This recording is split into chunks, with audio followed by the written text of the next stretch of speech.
I was in ministry for 15 years and 5 years ago, I stepped away. Hindi dahil sa hindi ko na mahal ang Diyos, mahal ko ang Diyos, kundi dahil napagod ako. Yung pagod na hindi kayang ma-recover ng Monday day off. In this video, I will tell you what happened after I step away, the silence, what I'm learning now that I'm walking back, and the moment I realized God was waiting for me all this time to stop performing for Him. This is the second video of After the Calling. Let me explain. Bago ako magpatuloy, I need to set one thing straight. Hindi ako magpapangalan ng mga tao, hindi ako magpapangalan ng mga church, hindi ko ididetalye kung ano yung nangyari, hindi ko ididepensa yung sarili ko, even though kadepensa yung case ko, but I will not do that. At kung yun yung dahilan kung bakit ka nanonood sa channel na to, sa video na to, hindi to para sa'yo. Scroll up ka na or lipat ka na ng ibang channel. I'm also not here to talk badly sa ministry. I love ministry. I'm actually walking back to it. I just won't be walking back the same way I walk out. What I will tell you in this video is about what stepping away felt like. Ano yung mga natututunan ko, at ano yung isang bagay na hanggang ngayon nahihiya akong aminin. So, 15 years in ministry.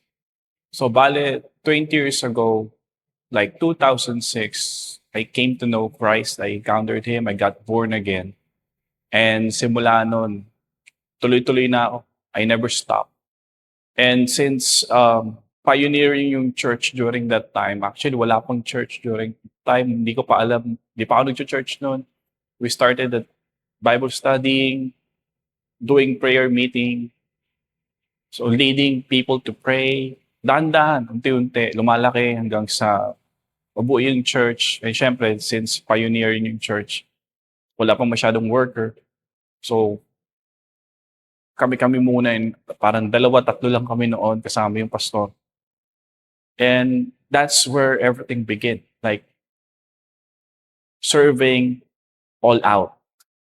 At dahil may church na nga nun, mas dumami yung gawain, mas dumami yung Bible study, house to house, dumami yung mga services, nagkaroon kami ng mga services like midweek, prayer meeting, everyday din prayer meeting, nag-reach out kami sa mga student, and dumoble, like tumiple pa nga yung gawain nung nagkaroon na ng church. And I cherish those 15 years dahil andun yung mga highlight ng buhay ko eh. Napaka-importante sa akin nung mga taon na yun. But somewhere along the way, dahan-dahan bumibigat na yung gawain sa akin. Noong una, syempre, nag-uumpisa pa lang ako. Everything is new for me. I enjoy it. I got excited every morning, every time na may maglilingkod ako or every time na may gagawin kaming ministry, I got excited. Bago kasi sa akin. Pero dahan-dahan bumibigat siya. May mga time na naglilid ako ng prayer meeting pero hindi ako nakapag-pray. May mga time na naglilid ako ng Bible study pero ako mismo hindi ako nakapagbasa. Kasi every time na nagbabasa ako ng Bible, automatically, naalala ko, ang iniisip ko lagi is, paano ko to ituturo? Paano ko to i-share? Which I know it's not bad, pero imbis na ang una kong maisip is, ano ba yung message sa akin ng Lord? Ang iniisip ko is, paano ko to i-apply sa Bible study? And gusto kong maging maingat dito sa susunod kong sasabihin kasi what happened next ay napaka-importante dito sa channel na to. I didn't get tired of God. And I want to say that as clearly as I can because most people in my situation got that part wrong. At muntik na rin na ganun yung isipin ko at paniwalaan ko. Hindi ako na-burnout dahil sa Diyos. The work did.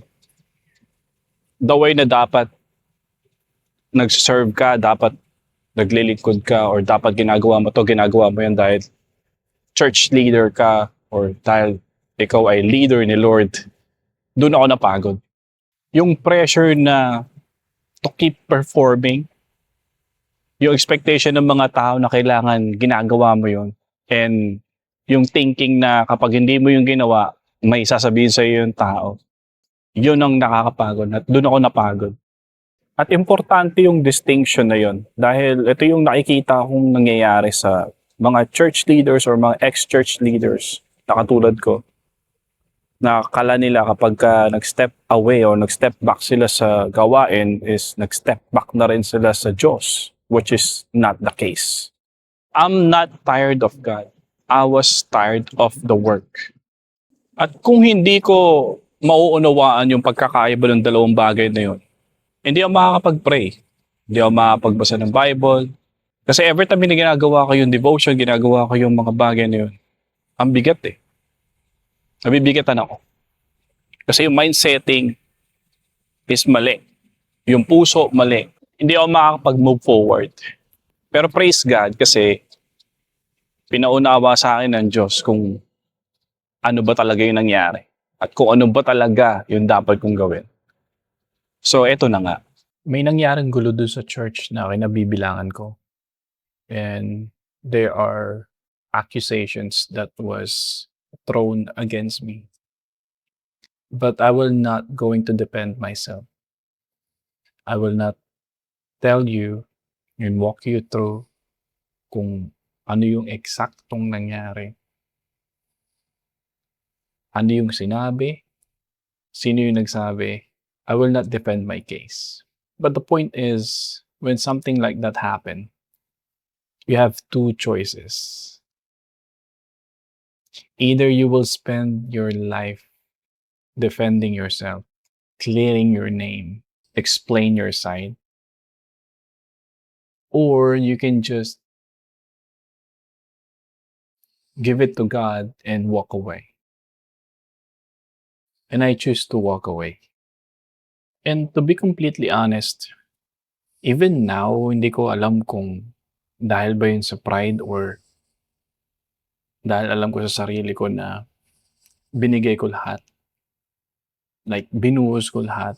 Na I've been completely transparent to them during those years na naglilingkod ako sa Diyos through that church. I'm not quite sure. But one thing is sure. I got tired of fighting. So I just walk away. But something happened and something na hindi ko in-expect na mararanasan ko during that tiredness. Ito yung something na hindi ko naranasan during those 15 years ng paglilingkod. I found out yung pakiramdam na not have to defend God, not have to explain Him, and not have to perform for Him, not have to carry His reputation on my shoulders na para bang nakasalalay sa akin yung kingdom of God, yung kingdom niya, na kapag ka nagkamali ako o nag-stop ako mag-perform, eh babagsak ang kingdom niya. He doesn't need me to do that. In fact, He doesn't need me. I'd spend many years acting like if I stop doing ministry or if I stop doing what I'm doing, ang pakiramdam ko parang masira yung pangalan ng Diyos. Pakiramdam ko parang mapapahiya yung Diyos sa buhay ko. And yun yung naging dala ko. That's why bigat na bigat ako. And many of us ganon. Pero dapat hindi ganon yung nangyari at nangyayari. Pero somehow, yun yung nararanasan natin unconsciously. Hindi natin namamalayan, yun yung nagpapabigat sa atin. Kaya nung umalis ako sa ministry, dun ako nakaranas talaga ng kapahingahan. Nakakahiya man sabihin or parang hindi magandang sabihin pero dun ako napahinga, like dun ako nakahinga ng maayos. Because siyempre, for how many years you've been doing the work and then now, wala ka na gagawin. Yes, I was happy kasi wala na yung mga task, wala na yung mga things to do sa church. For how many months I feel a relief. Pero dumating yung time na nakaranas ako ng pagka-miss. Na-miss ko yung gawain. And I know to my heart na nami-miss ko yung gawain during that time but I keep on ignoring it. Trying to defend na matagal mo na namang ginagawa yun so pahinga ka naman. But I can't deny na nami-miss ko yung gawain. Nami-miss ko yung pag-lead ng prayer meeting. Nami-miss ko yung pagpunta sa ibang lugar to share the gospel. Nami-miss ko yung mga time na nagpe-prepare ako for preaching and the actual preaching. Nami-miss ko yung awitan, kantahan, yung pag-lead ng worship. I miss those days. But I keep on denying it. And I tried to actually ignore it. And then yung relief, dumarating yung time na feel ko yung guilt. Kasi dapat hindi ito yung ginagawa ko eh. Dapat naglilingkod ako eh. I know to myself. But I tried to deny it. Nakaranas din ako ng sobrang katahimikan. Like, sobrang tahimik ng buhay ko. Kasi, syempre for how many years you've been doing ministry, like, andun ka sa crowd eh. Andun ka sa, like, you're doing the work. Talagang hassle. Talagang grind sa pag-share ng gospel. Pag-reach out, paggawa ng mga program, paggawa ng mga event, camping, and then biglang zero.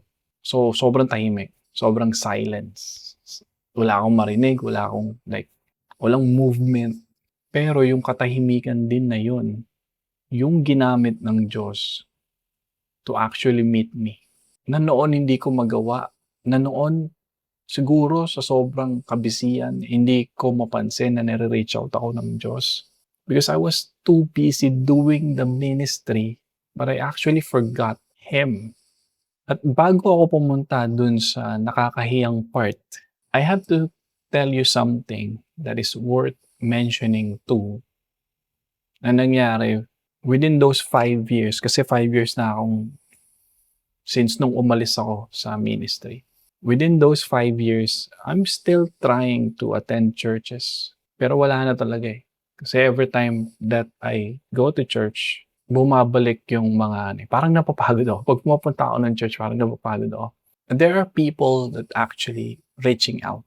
And I'm really, really thankful to them. Kasi talagang they're doing effort just to reach me, to talk to me, to even pray for me. And I know they have good intentions. They are good people. But one thing na notice ko, and naramdaman ko, and I don't want to judge them, pakiramdam ko kaya nila ako nire-reach out is because they want me to go back to the work. Pakiramdam ko kaya nila ako sinishare kung ba't nila ako ini-encourage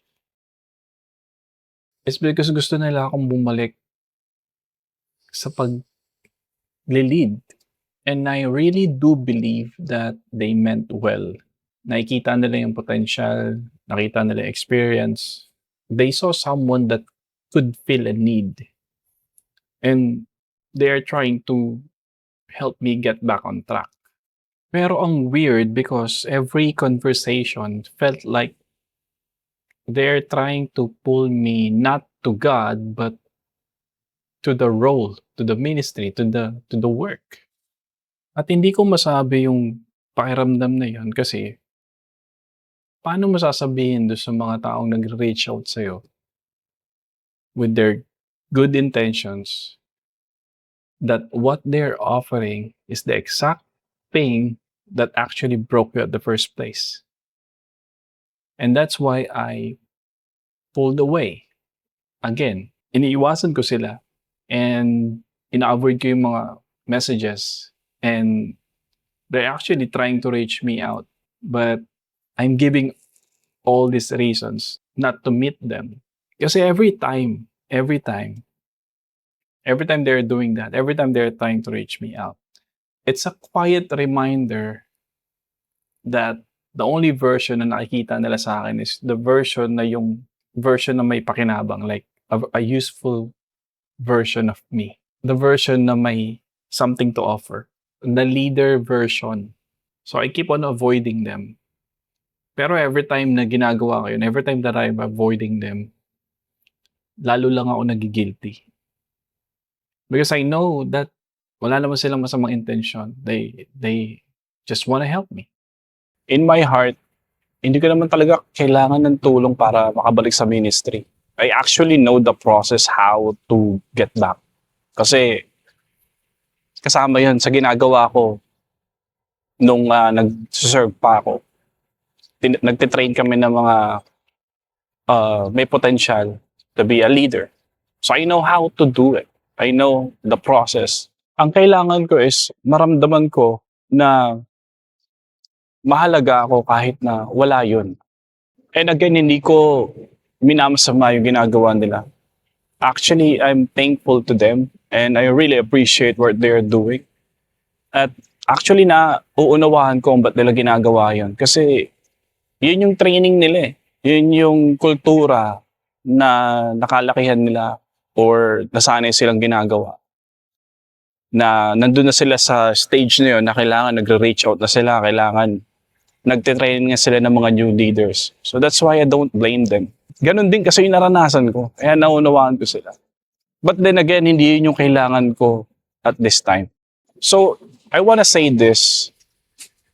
If you are going through the same situation as I, umalis ka sa ministry, and there are people that reaching you out, and nilalayuan mo sila, iniiwasan mo sila, hindi mo minare-reply yung mga message nila, or worse, hindi mo sinisin yung mga message, yung mga missed call, hindi mo sinasagot. Kasi nga, missed call na. You're not crazy by doing that. You're not ungrateful. You're just trying to find out who you are when no one needs anything from you. That's not running away. That's coming home.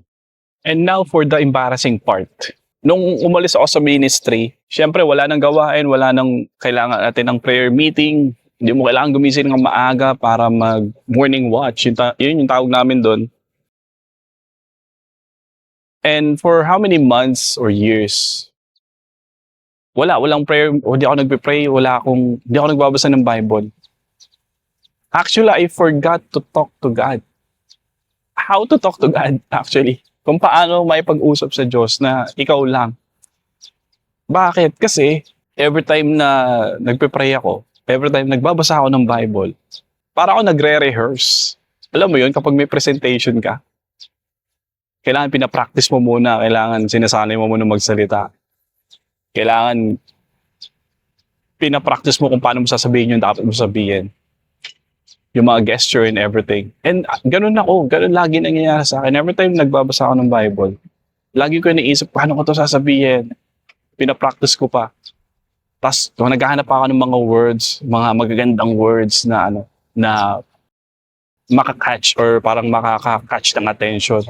And pag magpe-pray ako, parang rehearsal laging nasa isip ko parang rehearsal siya for the upcoming prayer meeting. For how many years, ganun yung nangyayari, ganun yung setup ko, ganun yung naging mindsetting ko, naging ganun yung process ko, process ng thinking ko. So that's why I stopped. I stopped praying, I stopped reading the Bible. Kasi parang mali eh. At nakakahiya mang aminin, but until now, ganun yung nangyayari. And I keep reminding myself, I should stop performing. Walang audience, wala nang makikinig. It's just me and God. I really need to remind myself over and over again. Now, during those quiet years, I really appreciate God kasi nakaka-focus ako sa Kanya. And ang dami niyang tinuturo sa akin because I still keep on listening to preaching, nakikinig ako ng podcast, nakikinig ako sa Spotify. I still keep on listening through those preaching. Kasi ang thinking ko na is, I want to be fed. So I want to keep on listening. And yun yung ginamit ng Diyos to really talk to me. There are two stories in the Bible na gusto kong i-share sa inyo. And ito yung kwento na talagang nakarelate ako. Yung unang kwento is yung kwento ni Elijah. Kilala naman natin si Prophet Elijah. He is a talagang worker ng Lord. Pero dumating yung time na napagod siya. And umupo na rin siya sa ilalim ng puno and then he prayed na kunin na lang siya ng Lord. Pero anong ginawa ng Lord? Hindi naman siya kinuha eh. Ang ginawa ng Lord is sinayaan siya ng Lord na matulog and then nagpadala siya ng raven para ng pagkain and then para makakain siya. And then tsaka niya lang sinabi kay Elijah na bumalik ka na. Bumalik ka sa gagawin mo o sa ginagawa mo, sa utos ko sa'yo, sa purpose mo, kung bakit ba kita tinawag. And sometimes yun yung nakakalimutan natin. We forgot to sleep and eat. Or we forgot to rest. Yun yung ginagawa ko ngayon. And I'm really taking my time to actually rest before I go back sa calling ng Lord. Before I go back sa paglilingkod. And yung pangalawang story is yung first miracle ni Jesus, wedding in Cana. Kung maalala nyo, pagkatapos siya mag-gather yung mga disciples niya, the first thing na ginawa niya, before they even start sa ministry, is pumunta sa kasal. And then, what happened was, naubusan sila ng wine, and then Mary, mother of Jesus, approached Jesus, and then sinabi na, oh anak, nawalan sila ng wine. And then sinabi ni Jesus, woman, it's not my time yet. Pero alam naman natin yung story is, gumawa ng miracle si Jesus, pinalagyan niya yung 6 na banga ng tubig and then the water became wine or turned into wine. And then, doon nagsimula mag-ministry si Jesus at yung mga, kasama yung mga disciple niya. And I heard one pastor teaching this or preaching this story. And then, hindi ko makakalimutan yung sinabi niya. Sabi niya, hindi porket ubos na, tapos na. Kasi pag naubos ka na, doon pala magsisimula ang Diyos. Nung naubos yung wine, doon nagsimula kumilos ang Diyos. And then nung nagkaroon ng miracle, nagkaroon ng breakthrough, doon nagsimula yung ministry ni Jesus. Which is yun yung realization ko. I came to a point na naubos ako and then doon ako inabot ng Diyos. The lesson is I need to start with Jesus before doing ministry. Hindi ko kailangan magsimula sa trabaho or sa work to do the work, to do the ministry. I need to start with Jesus first before doing the ministry. So there are 2 lessons na ma-share ko sa inyo. First, take your time to rest. Secondly, before you do any ministry, you start with Jesus. So yun. So here I am now, walking back to God first and slowly sa ministry. I will not walking back to perform. I will walk back rested, filled, and fed. So if you are here watching and you step away from something, a role, leadership, sa ministry, sa church, and you feel guilty about it, I want you to hear this clearly. Walking away ay hindi parehas ng paglayo sa Diyos. Hindi porket umalis ka ng ministry, umalis ka ng church, umalis ka na sa Diyos. No. You are allowed to be tired and you are allowed to rest and you are allowed to go back to God slowly and yes, even sa ministry, but this time without losing yourself to the work. And that's what I'm doing right now.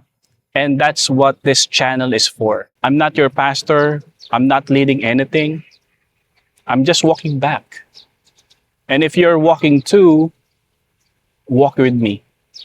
I will try to be consistent posting to encourage you to share my journey and hopefully we can go back to God and to serving Him through the ministry, but this time not losing to the work.